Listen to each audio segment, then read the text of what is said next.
দেলোয়ার হোসেন সাঈদী রাহিমাহুল্লাহ তিনি শুধুমাত্র জামাত ইসলামের এককভাবে রাজনৈতিক সম্পদ ছিলেন না, তিনি গোটা মুসলিম উম্মার সম্পদে পরিণত হয়েছিলেন। শহীদ আল্লামা সাঈদী রাহিমাহুল্লাহ যে স্বপ্ন দেখেছিলেন কালিমার পতাকা বাংলাদেশে পথ পথ করে তাদের নাকের ডগায় উঠবে, কেউ ঠেকায় রাখতে পারবে না ইনশাআল্লাহ। আল্লামা সাঈদী রাহিমাহুল্লাহর স্মরণে আজকের এই দোয়া মাহফিলের উপস্থিত সম্মানিত সভাপতি, আমাদের সকলের শ্রদ্ধাভাজন শহীদ আল্লামা সাঈদী রাহিমাহুল্লাহর সুযোগ্য সাহেবজাদা শামীম বিন সাঈদী হাফিজাহুল্লাহ সহ উপস্থিত মাজলুম সম্পাদক, আমাদের সকলের প্রিয় ভাজন মাহমুদুর রহমান সহ বরেণ্য ওলামায়ে কেরাম। আমি ছোট্ট মানুষ, আমার মূল্যায়নটাও খুব ছোট।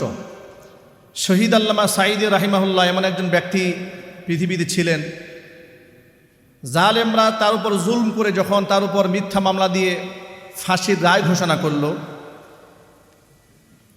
তার জন্য তার ভালোবাসায় সিক্ত হয়ে শত শত মানুষ জীবন বিলিয়ে দিল।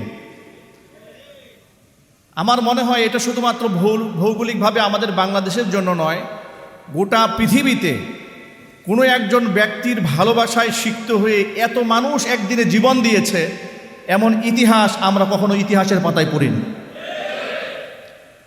আমাদের বাংলাদেশে ক্ষমতার দম্ভ দেখে অনেকেই বলেছে সর্বকালের সর্বশ্রেষ্ঠ বাঙালি, সর্বশ্রেষ্ঠ জনপ্রিয় ব্যক্তি ইত্যাদি অনেক ব্যক্তিকে আখ্যা দেওয়া হয়েছে।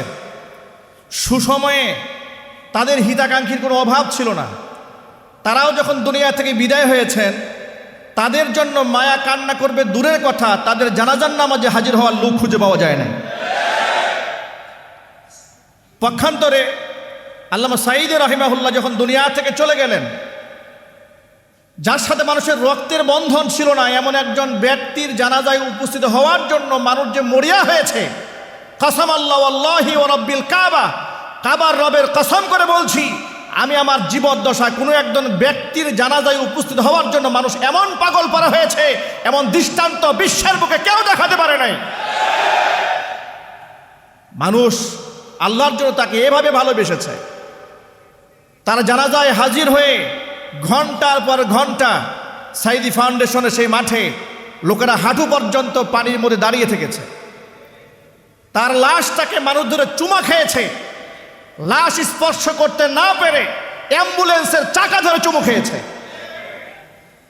তারা তার বিরুদ্ধে ধর্ষণ, খুন, গণহত্যা ইত্যাদি নানা ধরনের অপবাদ রটিয়ে মানুষের দিল থেকে মুছতে চেয়েছে, কিন্তু তারা মানুষের দিল থেকে মুছতে পারেনি, কারণ মানুষের দিলে আল্লাহ মোহাব্বত তৈরি করে দিয়েছেন।